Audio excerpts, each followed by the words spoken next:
the other piece of it is that these meetings, and this is our 6th one that we've done. February, March. March is International Women's Month, and March 8th is International Women's Day. And so one of the things that we've developed over the years as a concept that everybody loves is connecting our work to the global community. So how is the work that we do right here in Annapolis working the same way all over the world to improve the lives of women and girls? And so connecting to the global community lessons from abroad is the name of the presentation tonight. It's also the broad topic that we have as a charge for this meeting, and sometimes March, sometimes February. So as I said, this is the 6th annual one. And we have 2 wonderful speakers. Their bios are in your program, and there's a lot of detail about it. But I would just want to introduce you to Ritu Sharma. She's the co-founder and president of Women Thrive Worldwide. And she's going to speak about the work of her wonderful organization. And it's all about getting involved in changing women's lives for the better. And you can see all the wonderful stuff she's done. And then we have, and she is someone who lives in this county very close by.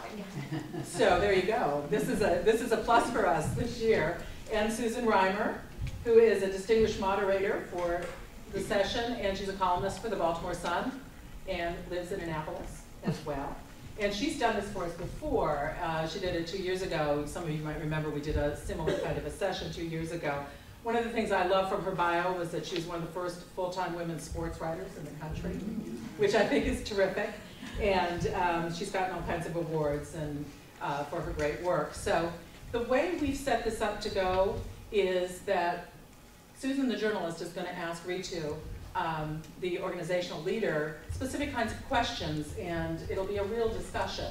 So what we want to do is do a series of questions. If at some point you have a specific, could you clarify that, or something that's related to the topic they're discussing, just raise your hand, and we've got a microphone on that side that we could do, or we could hand the microphone around.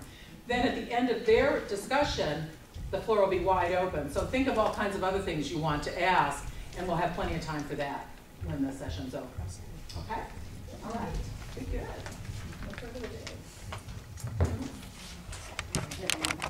Test, test. I love doing it. I think we lost the internet.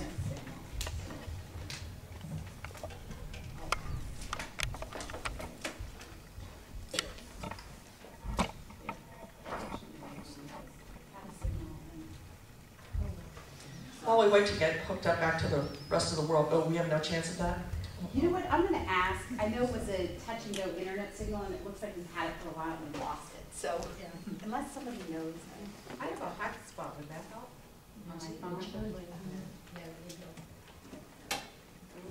Anyway, I wanted to open by thanking you for having me back to moderate another, what I think is going to be a fascinating discussion, and also to congratulate you once again for the good work that you do in the county and for each other and for the rest of womanhood. You're among the good guys. Well, oh, there we go. You got it. You got it from there? Yeah, she got it from there. Very good. First, Ritu, tell us what Women Thrive Worldwide does, and in particular, your approach to supporting women and girls. Thanks, and let me just first say I'm just really tickled to be doing something in my hometown. I've been in Annapolis for 18 plus years, so I'm happy to find Anne Arundel women getting together. I'm definitely going to join. I promised I would do that tonight, and I'm excited to finally, you know, for me it's the opposite. I'm doing all this stuff globally, but not as engaged locally, so it's great. I'm really, really pleased to be able to do this. So Women Thrive Worldwide is an unusual organization. I think many of you are Washington, D.C. refugees. You've worked in politics and communications and marketing, and some of you that I've talked to are sort of embedded in that Washington world. And the way that we really work to help women and girls around the world is essentially to really bring their voices and their ideas and their solutions to decision makers in Washington, D.C. So we take their ideas to Congress, to the White House, to the State Department, and try to get the US government to really act on those ideas. What often happens, for those of you that are involved sort of in the global poverty world, is that often the solutions come from outside.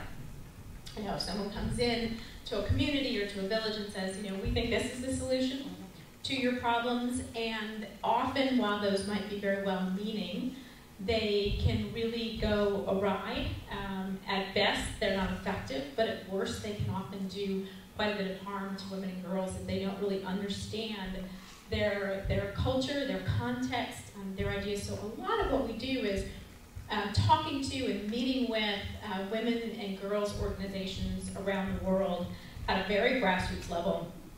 And I think that the best things that we do is we'll often bring them from developing countries to Washington and take them around Capitol Hill, take them to the National Security Council, take them to the White House, and create a platform where they can really speak for themselves on their own behalf and sort of say directly to some of the most powerful people in the US government, this is what we need, this is what we want. And so in that way, Women Thrive essentially is a bridge builder between women overseas and powerful decision makers in Washington. What inspired you to start? It's kind of a crazy thing to do, really.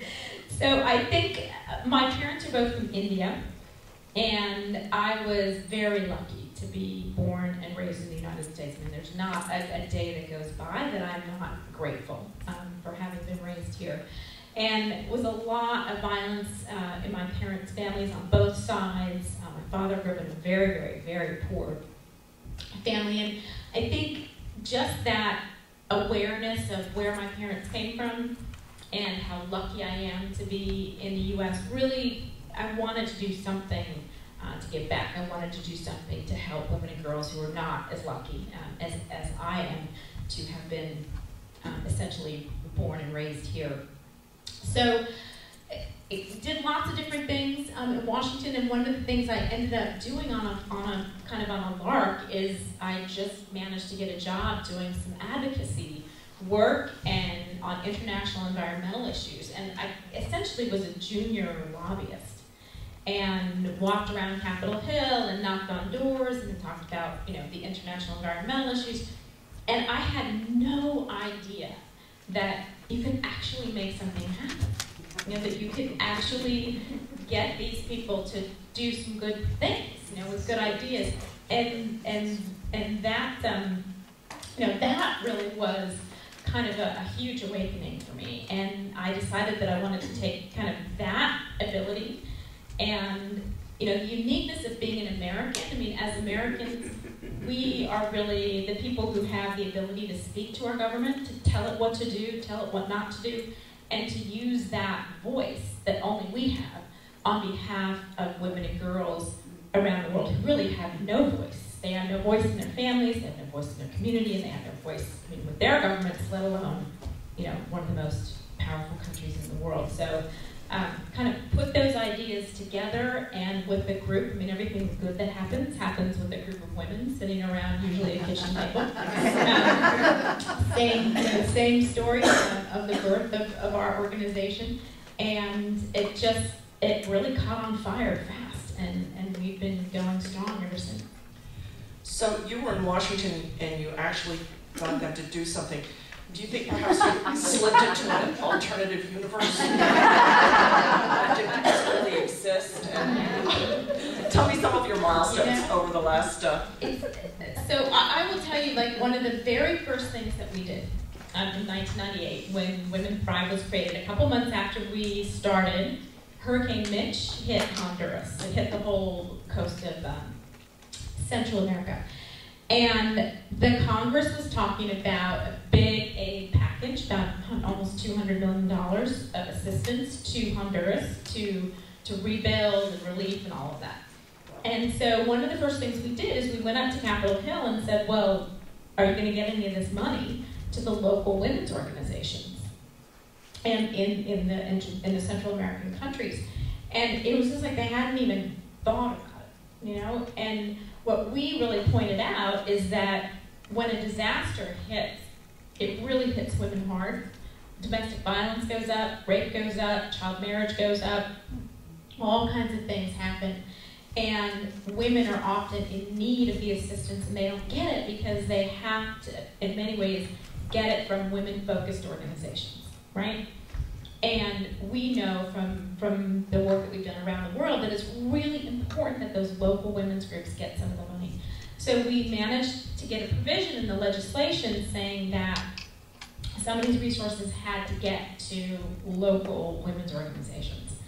And it's actually now, 15 years later, I'm going back to Honduras later this year to go back to the northern coast and actually talk to some of the women's organizations there about how it went and what happened and what kinds of resources they got. But that was the first thing that we did, and it was remarkably easy. I mean, it was really a time in Congress where you could point out the right thing to do, and we weren't saying spend any extra money. It was really, we want you to spend the money that you're already going to spend it better. So, and many stories like this. We were very involved after 2001, after the U.S. liberated Afghanistan, and on behalf of Afghan women, and making sure that some of those billions and billions of dollars actually went to programs that really directly benefited women and girls. So. My journalism curiosities are kicking in like mad here, and I have a million questions that I'd like to ask you. When you go to the women in these countries and ask, what do you need, how can we help, do you find any patterns in what they say? Are there any commonalities? Oh, yeah, absolutely. I mean, I think one of the biggest things that they always say is, you know, we don't want sort of things that are just short-term solutions, right? We don't want food aid. We don't want, you know, just emergency health care. We need you to help us start businesses. We need you to help us grow more food on our farms. We need you to help link us to bigger markets and cities. You know, what women really want, and they have a very sophisticated analysis. That it's not that they're poor and they have no understanding of the world. I mean, they can sit down with you and they can say, these are the 5 government policies that my government has that are preventing me and my children from advancing. Can you do anything about these? Can you tell your government to tell our government to do? You know, it's women who are, you know, illiterate, may have a kindergarten or a 2nd grade education. They just consistently, when you begin to talk to them about the reality that they live in and why they're in that reality, they know exactly why. They know it has to do with politics and power and privilege, and that it doesn't often have to do with you know, lack of incentive to advance. It's that there's a lot of barriers and discrimination to their advancement, and they really want help overcoming that. What have you noticed about, or what have you learned about the role of empowering women and girls and the impact of that on the family life and then the village life and then a larger life? Do you see a trickle up? Oh yeah, I mean, most definitely, and I think, you know, there's a lot of rhetoric right now, and you'll hear Hillary Clinton talk about this a lot. You know, when you invest in women, you're investing in a family. You know, they use their resources to educate their children or get better nutrition or get their kids, and that's all true. That's absolutely true. And when you look at the statistics and the research, yes, it's true that women invest more of their income in their families. One of the dangerous things, though, that we see that's really happening is that the solution for poverty is being put on women's shoulders, right? It's sort of like, well, it's just, the guys are going to go drink beer and buy cigarettes and visit prostitutes. We're just going to write them off. And we're going to sort of focus on women as the solution to poverty. And the women that we work with and that we talk to, I mean, they have 2 things to say. One is that you can't let the guys off the hook, number 1.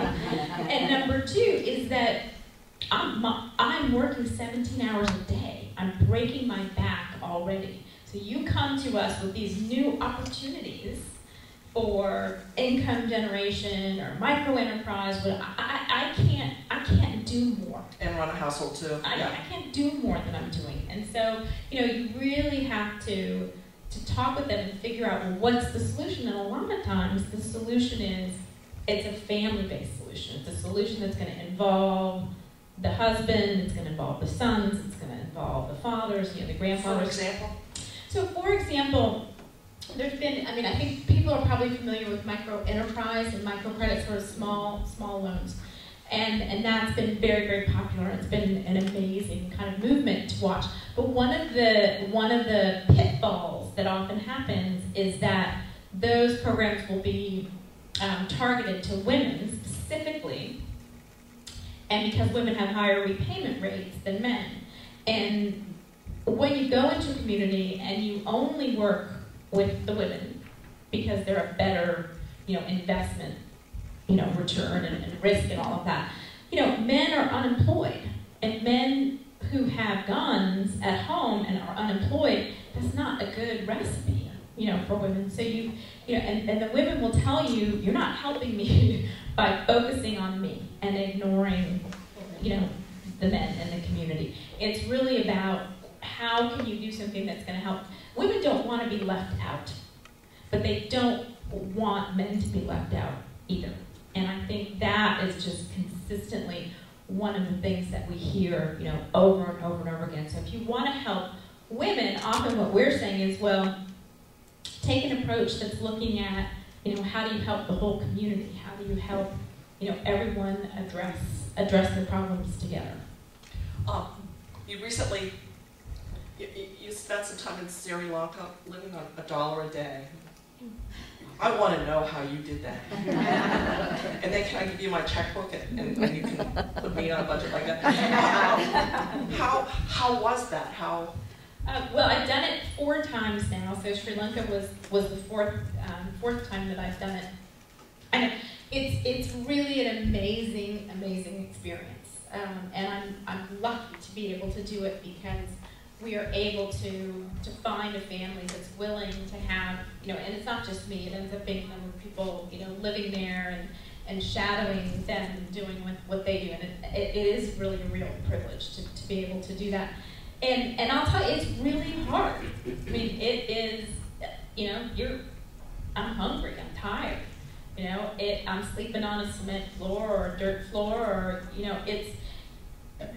and I can handle it because it's only a couple of days, right? I'll tell you, I would not be able to do it. And these are women who not only live that life every day, they're also having, a baby every year or so. They're also the sole breadwinner. They're also farmers in the field. I mean, it really kind of blows your mind. But the reason it's important for our work is because I just feel that if, you've got to walk a day in her shoes to really understand. And I think it's made us much more aware and sensitive to lots of subtle things, like shoes. Most women in the world are either walking barefoot or they wear those really cheap Kmart flip-flops, those foam ones. Like, that's pretty much what people around the world wear as their shoes. And their feet get all calloused and dirty and cut up. And, and you wouldn't normally think of something like that. When you think of poor women, you might be thinking more about reproductive health care, all these other things. But, women being able to have good shoes to walk around in, they can walk farther, they can get more work done. They're not dealing with, all kinds of injuries and infections on their feet. I mean, just little things like that you begin to understand kind of what their world is really about, and all the levels of challenges. I think it's made us, not just me, but I think it's made all of us at Women Thrive sort of better advocates. You must be dismayed at the circumstances in Afghanistan, having been there after the Taliban was pushed back the first time, to see the attacks on women and girls and women and girls' schools, and how, from where we sit in this country, that problem looks unsolvable. That you would have to send the Marines house by house to break the hold of the men on their wives and daughters. What are your thoughts? Yeah, I think, I mean, there's some days I feel really depressed about it because you can see it happening. You can see the Taliban coming back. I mean, what happened to Malala is not going to be unusual. You know, that was you know, the proverbial shot across the bow, and you know, and yet, you know, we can't keep the troops there forever to sort of police the country. So it's a real dilemma, and I think that you know, we are talking to the State Department. We're pushing some buttons over at the National Security Council, you know, trying to get a straight answer on how, you know, what are they doing? What are they putting in place to kind of deal with the onslaught that's going to happen for women and girls? We haven't gotten any really good answers yet. So that's, you know, that's the depressing thing. I think we all should brace ourselves because it's going to happen. One of the arguments for staying in Afghanistan, keeping a presence there, is our obligation to this generation of women and girls, and that if we leave, we leave them at the mercy of the Taliban and the government, and that. Yeah, I think that's true. I think that really is true, and I think it'll be interesting to see what kind of bargain we strike, you know, with the Afghans and with the Karzai government. But on the optimistic side, on the days that I feel optimistic, there's a whole generation of Afghan women now that were girls, that were 8, 10, 12 years old in 2001, and they're now in their early 20s. They've been educated. They remember living with blackened windows. They remember not being able to leave their homes, and then they remember going out, getting an education. Many of them have been to school in the United States. We've had a huge scholarship program for Afghan girls to come and get a university education in the United States. And these girls are not going back. They are really clear, and they are, it's, you know, imagine 200,000 Malalas, you know? They are not going back, and they will fight with their lives. They, you know, I don't know what will happen, but, you know, when I meet those young women and I see them, they are going to change their country. They are. The other thing that makes me feel very optimistically is that the boys of their generation, who are now young men, are also very much more enlightened than their fathers and their uncles. So it's not just the girls who have gone through these transformations. Their brothers saw when their mothers and sisters were stuck at home. They saw them suffering. So, you know, on good days, I feel like there's a whole new generation of Afghan young men and women who really don't want to go back to how it was. And I think one of the best things that we can do is really support them, support their safety, support their organization, support their efforts, and you know, that's probably our best hope. You have a book coming out, yes? I got to write it first. Oh yeah, that's always the way, isn't it? What are you going to focus on? Well, it's a book that's going to be about 3 countries: Sri Lanka, Honduras, and Burkina Faso, which is a small country in West Africa.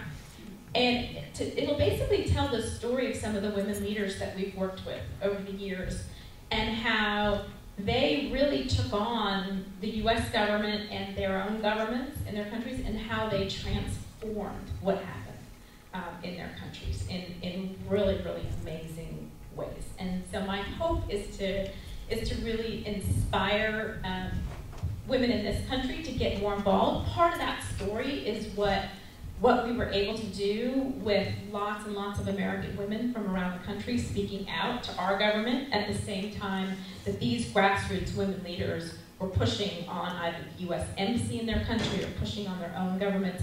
You know, that when we can pair ourselves with our voices and their voices, it's just extremely powerful, and it also confuses the heck out of governments, because they're, you know, when they get these peasant women's associations coming to them, telling them things that they should know about. You know, telling them about a meeting that happened at the State Department yesterday where the president said this to the Secretary of State, and now the peasant women are in, you know, in the main office in the city saying, hey, we heard our president said this to Secretary of State Clinton, so what about it? You know, like, it just, like, watch their heads spin around. It's really amazing, and really that's a lot of what we do, is just sharing that information with local women's organizations, and that's really empowering to them. Just having that information, knowing what's going on, knowing the conversations that are happening about their country, it gives them a lot of strength and a lot of ammunition to go do something about it. You couldn't have had a stronger ally than Hillary Clinton. What do you think going forward? Well, I mean, Secretary Kerry, you know, said he has big heels to fill. That's a great word. Yeah, I mean, he does, and he's good on women's issues. He's positive. We've worked with his office for many, many, many years. But this isn't his favorite issue. So I think, you know, our role in Washington is really going to be to hold his feet to the fire.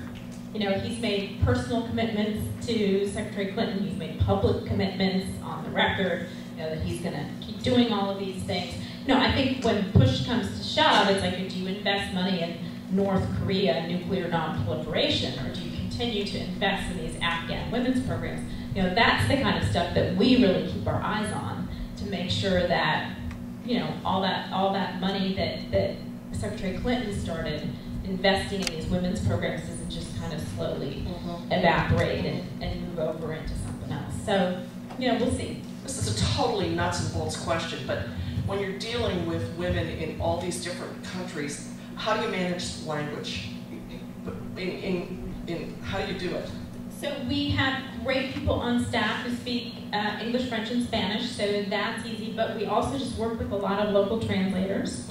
And so whenever we go to a country, we're working with you know, a variety of different interpreters.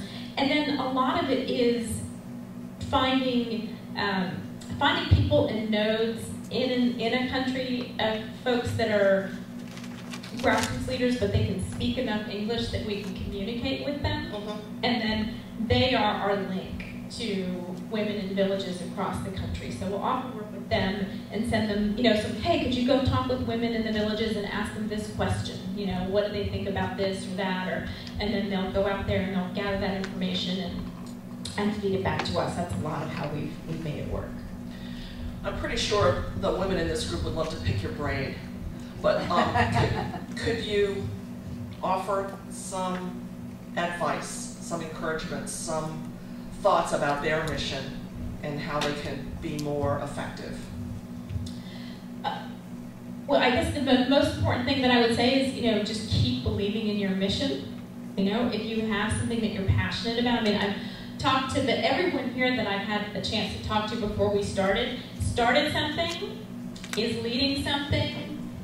You know, I noticed that too. There's nobody in this audience that like isn't a leader. So, you know, I think the best advice that I can give is just, you know, keep on believing in what you're doing. I mean, there are many times where, you know, I can't face another day of fundraising, but, you know, you have to keep believing in that and take the ups and downs and don't take no for an answer, and, you know, just kind of keep putting one step, you know, one foot in front of the other. And I think that a lot of times we get things done just by sheer force of will and persistence, and there's a lot to be said for that. And enjoy it. I mean, I guess the other thing that I would say is enjoy it. Enjoy the leadership. Enjoy the ride. Enjoy the, you know, enjoy all the crazy things that are going to happen to you as you try to, you know, create a new organization or try a new endeavor, or, you know, it's fun.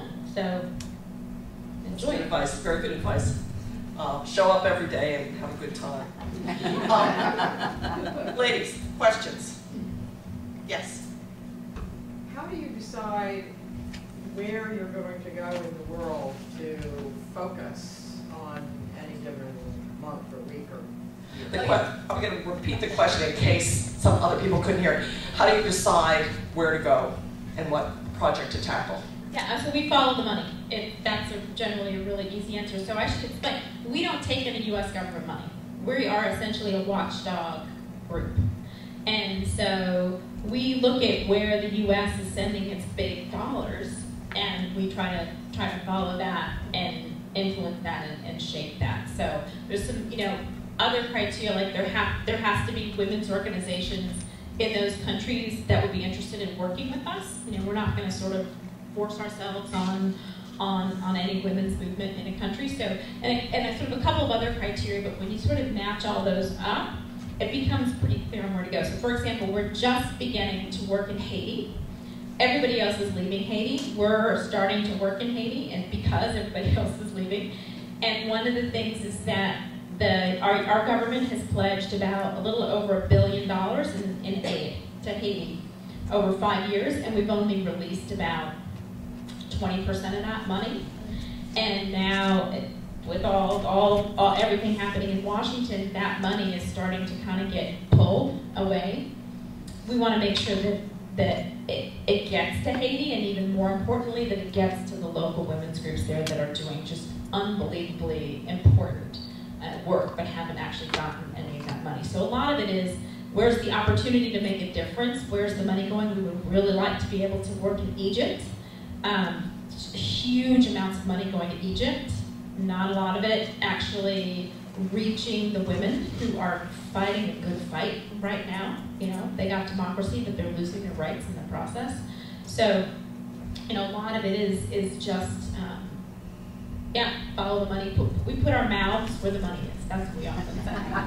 Someone back here? Yes. Yes, I just had a question. I was in Rotary for many years, and of course we do a lot of international projects, and we had a lot of difficulty in dealing with the actual local governments in trying to oppress the people and control the people, like trying to give them polio vaccines. We were curing polio single-handedly, Rotary was, and they found that in many of these little villages, they would control the people by oppressing them and not allowing us to come in and help them. Do you find that to be the same? Does she find government interference in her efforts to help? Oh yeah, I mean, the cause of poverty is powerlessness, right? It's not for lack of effort. It's not for lack of being willing to work hard. And a lot of it is that local government structure. And so, yeah, you have to find the balance of working with them so they don't kick you out, but working around them and working with sort of the informal local leaders. Often what we do is we'll pay our respects to the king, the chief, whoever in the local community that we're in, and then we'll go to the municipal office and we'll pay our respects to the municipal officer, and we'll sort of spend a day or two just doing that. And then we'll start working with the women leaders. And it's important for us to get their permission, because then it sort of paves the way where we can do lots of things with the women that we wouldn't otherwise be able to do. So, yeah, I mean, I think it's the same all over the world. But sometimes you can get a lot done by working with and through the women, because in some of these places it's so misogynistic that they're actually not threatened by the women. Like, oh, it's just a little women's program. We're not gonna, and like, you're changing the world, through the women. So it really depends, but I think that's very, very, very common. Another question. Come on. Yes. You talked about going where the money was going, but also where there were women organized, women leaders identified, some kind. What can you do, or what would you like to be able to do in some high potential places where the women are not organized yet? How are there ways that you are trying to seed that organization in places that don't have money or organizations yet? Did we all hear that okay? Okay, good. Yeah, the best thing that I can say about that is we try to help link some of those very embryonic organizations, or at that point they're really individual leaders almost, with resources at other organizations that can help them. Someone here worked for SEDPA, right, for many, many years. And one of the things that organization was great at doing was training. women leaders. And so we would connect people to the SEPTA trainings or to other organizations where they could start to develop their capacity. That's not what we do. We love doing it, but it's not our mission. What we often do is we find these women leaders who have established themselves as leaders, but with a little bit of like extra advocacy training and political know-how, you just set them on fire. Like, those are the women that we mostly find and work with. So they're a little bit established, but they just kind of need that extra boost, and then like all sorts of stuff starts to happen. They really are amazing. Ladies, yes. Are you aware that Teresa Hines has a scientific foundation? Are you also aware that one of the things that they have presented information on is microeconomy and how it affects the world climate? And in underdeveloped nations, they had a lecture I used to represent when I'm later in Plumwood. And about a year ago, they had a lecture about this, where they showed that if they, and I don't remember all the specifics of it, but it was over in the Asian area, in Thailand, I believe it was, that if they farmed with fish, with shrimp, using the local topography, it created an economic boom to the country, and it also helped the environment. The reason I'm giving you this information is it may be helpful in dealing with Senator Kerry.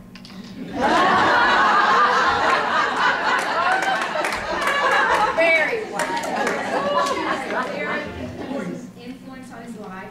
He attends these meetings with her. So if that gives you an entree, take it and run with it. Yes, yeah, I think getting to Teresa Hines is a great thing to do. I mean, generally speaking, she's a great advocate and she's very supportive, and the foundation does some amazing things. His sister, Peggy Carey, also works with the U.S. government at the UN mission. She's really great. So there are ways. Another question, please. Yes. I was curious about your funding support for your organization. I was too. I know. I too. Where do you get the money? Yes, I'm Lauren Sapina. I work with Ritu at Women Thrive, and I'm the Vice President of Organizational Advancement. Is this working? So, and our funding is made up of a number of different areas, primarily foundation-based right now, and that is where a lot of our funding for different projects. We work in agriculture, economic opportunity. One of the new areas we've gotten into is education, trade, and gender-based violence. Another part of our funding base is individuals. So whether it's major donors or individuals such as yourselves, we have something called the $1 a day circle, which Ritu, since she's lived on $1 a day, where we ask people, would you consider giving $1 a day, $365 a year, to support women and girls in their advocacy worldwide and enable us to advocate on their behalf, or help bring them here to the U.S. to advocate on their behalf. We also do corporate support. It's a new venture area for us to reach out to corporations and see if we can find sustainable partnerships with them. We're also very careful in that we don't want to take funding from corporations that may not be having the best interests of women in the global South at heart. So there's a long process, and we are beginning down that road with corporations. But those are the three main sectors. So it's large foundations, family foundations, individuals, and corporations. And as Ritu mentioned, we don't take government support. So a lot of organizations, a lot of independent contractors have called us and said, hey, you guys are the gender experts. You know what's going on in the world. Will you sign on to this RFP for the State Department or USAID? And we have to time and time again say no, because we need to hold our place so that we can be the watchdog, and we can help monitor, and we can advocate and be serious advocates on behalf of women and girls to the State Department, to USAID, to the White House, and so we miss out on a lot of funding that way, but it keeps our mission really clear, and for that reason, we really depend on the support of foundations and individuals right now. Do you find that corporations who might have international business Absolutely. are your friends? It depends. Corporations that have international businesses are very interested in us. So all of your major Fortune 500 companies that are, you know, I'm not going to name companies here, but they all have interests overseas, and they've gotten very smart, and they realize that we need to give back to the communities that we're taking from. Well, a lot of those communities, sometimes it's great that the corporation comes in and they are really genuinely want to give back. And sometimes there's a phrase called pink washing, that is they just want to make sure that they're, there's also greenwashing for the environment. So you're saying you're doing environmental things, but on one side it's not. So not all, there are a lot of wonderful corporations out there, and there's a lot of great good that they do. It's just a tricky process for us because we deal with so many issues for gender-based violence, economic opportunity, smallholder farmers that may have issues with larger corporations coming in, and water issues and things like that.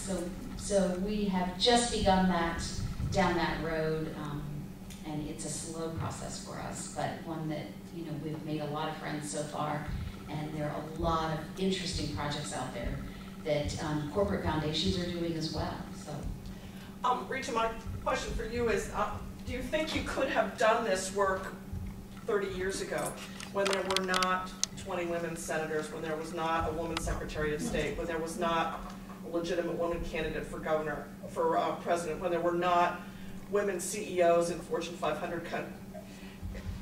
Do you think this would have been possible without women being now in the infrastructure of power? Yes, because when we started in 1998, none of that had happened yet. Okay. So, yeah, absolutely. And some of it is finding the women who are there, but also the male leaders who are really supportive, and really want to push the issues. Like, we work with women and men, members of Congress, pretty equally. The other thing that I would say is that we couldn't have done it if there hadn't been a growing global women's movement to connect to. I would say that was really the factor that through the 90s, that movement was really starting to build and build and build. Internationally, where was the cradle? It was really all over the place, but I think that kind of African women really started to organize throughout the 90s.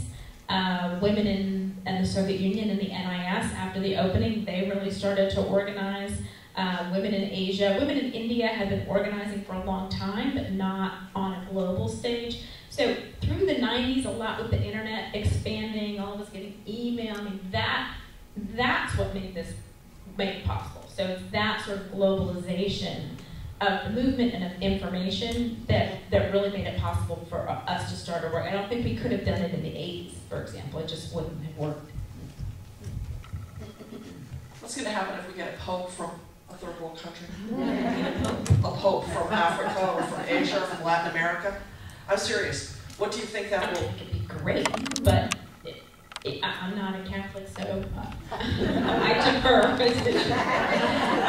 to the Catholics. But I think that, I'll put it this way: Desmond Tutu, an archbishop, obviously from South Africa, has a very different perspective on things like condoms and family planning, and because if you've lived that reality of what happens when women don't have access to safe, effective contraception, or access to condoms or things like this, so it could shake things up, but I don't know. I would say I think if there is a pope from Latin America, a lot of times funding will go. And as we know, funding is a trickle-down effect. So if there is somebody from Latin America, I don't know if it's the same case with Africa, but it looks like it would probably head towards Latin America. that there, even though the Pope would still be at the Vatican, other, the Catholic Church is very wealthy, and there would be a lot of people that go in, and a lot of money that would go to Latin America for different projects, and the women would be at the bottom of the pyramid, but maybe if there's more money coming in, there would be a little more money. It's a very small possibility, but probably more so than what would happen if it was somebody from Europe. So. Very interesting, very interesting. Yes?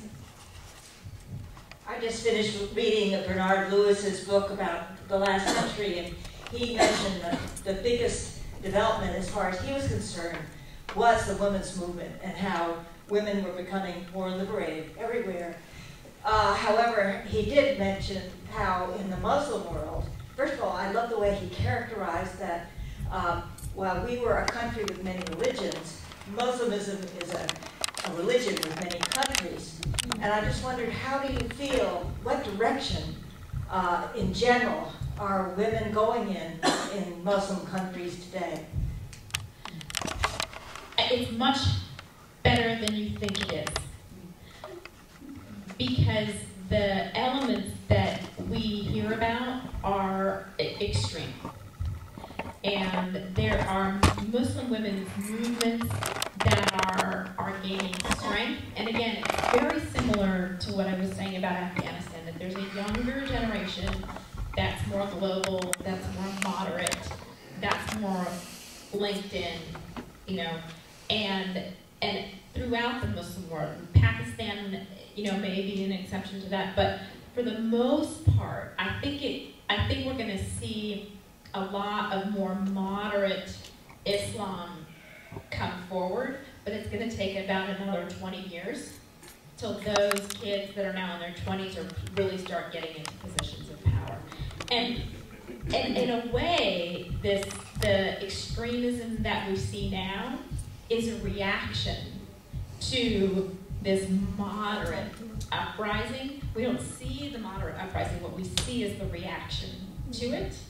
And sometimes the way, I like to think of it as sort of the last spasm of, extremism as it dies.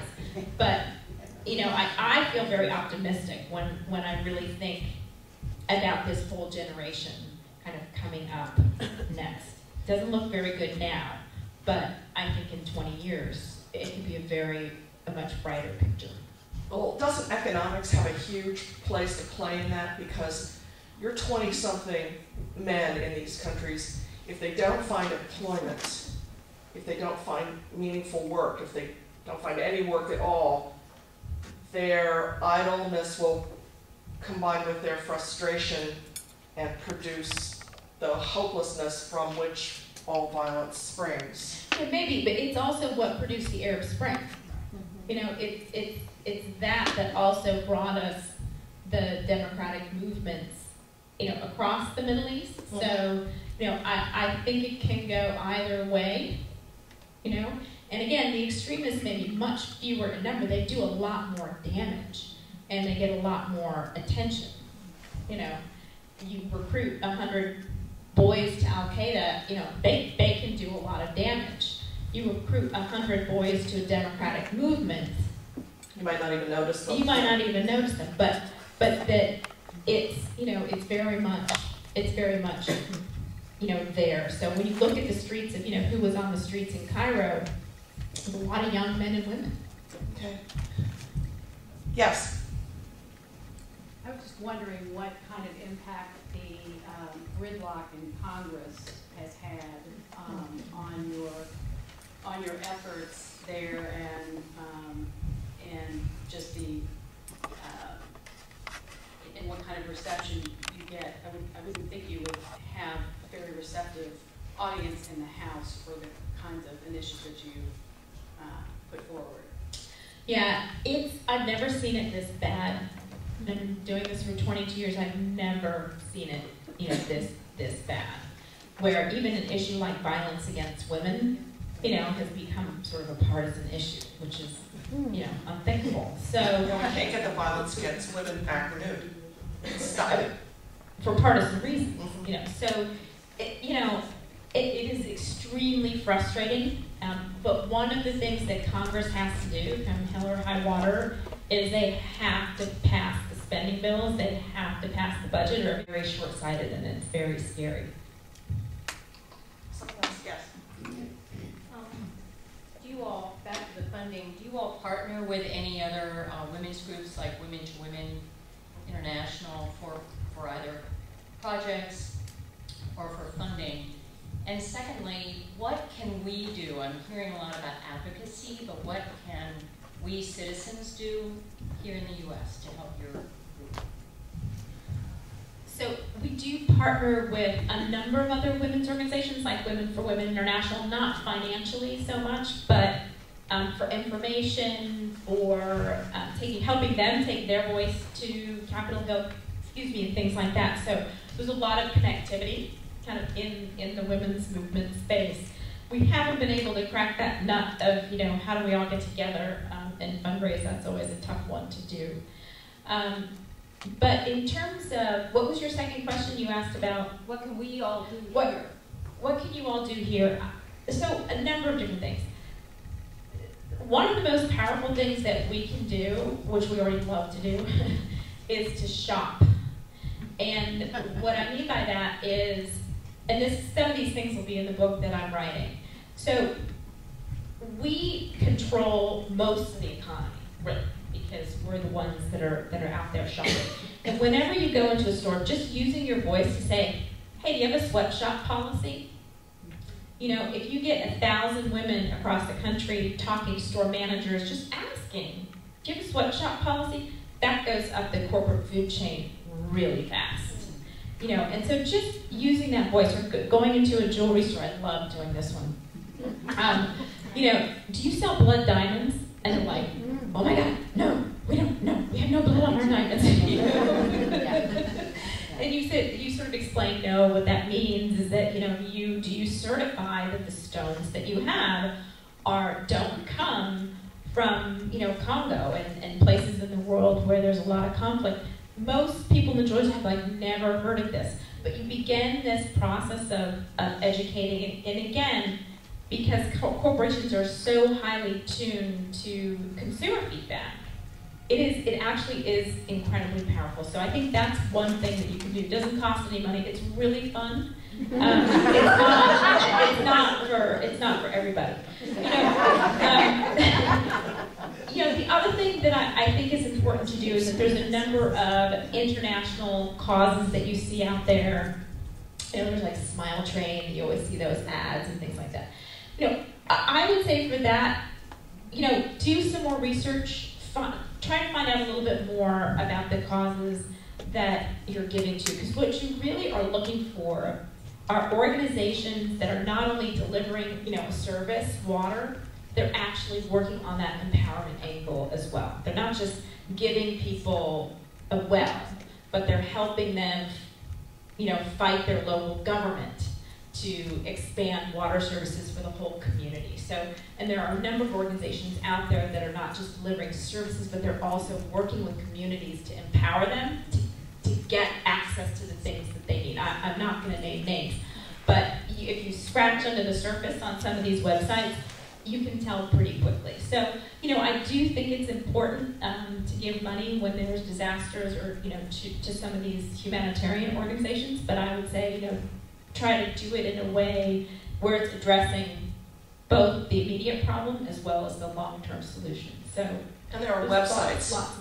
Yes. There are watchdog websites that will let you know how much money the CEO of this charity makes and what percentage of your dollar actually goes to the target, both domestic and international.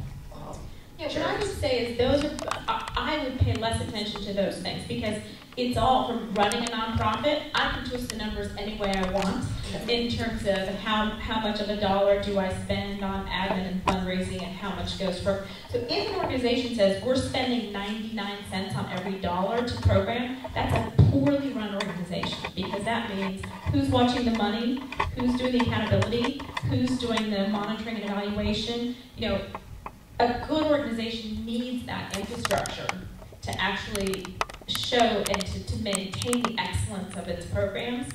So groups, first, I wouldn't believe it because, again, you can you can do the numbers any way you want. But, you know, but one of the things I'll be writing about in this book are, you know, what are the characteristics of the kinds of organizations that you want to invest in? What should you look for? You know, what maybe is misleading? You know, like that kind of thing. I think we have time for one more question. I'm curious about how many people are part of your organization, like your staffing. Are you the central focus and you're the one who does all the work? Oh, God, no. Yes, she absolutely. No, we are, I think we are now 14 staff people. We have 25,000 individual Americans as members, and so you can go on the website and join. There are 60 US-based organizations that are part of our coalition. Amnesty International and CARE and Save the Children and all the groups that you know. We also have close to 100 now women's organizations from around the world that are part of our Global Partners Network. So we're a small node in Washington, but we have sort of big networks that we try to tie into. Thank you so much for being here.